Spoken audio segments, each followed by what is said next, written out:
হামের উপসর্গ নিয়ে রাজশাহীর দুটি হাসপাতালে গত ২৪ ঘন্টায় আরও ৪ শিশুর মৃত্যু হয়েছে।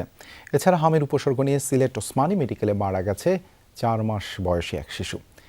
এছাড়া রাজধানীর সংক্রামক ব্যাধি হাসপাতালে মারা গেছে আরও একজন। সোমবার দুপুরে হাসপাতালে পেডিয়াট্রিক আইসিইউতে চিকিৎসাধীন অবস্থায় শিশুটির মৃত্যু হয়। চিকিৎসকরা জানিয়েছেন, হামের উপসর্গের পাশাপাশি শিশুটির নিউমোনিয়া ছিল। তার নমুনা নিয়ে পাঠানো হয়েছে পরীক্ষার জন্য। সিলেটে এখন পর্যন্ত ৮০ জনের হাম শনাক্ত হয়েছে। বর্তমানে হাসপাতালে চিকিৎসাধীন ৭১ জন। এদিকে ৩ মাসে রাজশাহীতে চিকিৎসাধীন অবস্থায় ৪৯ জনের মৃত্যু হয়েছে।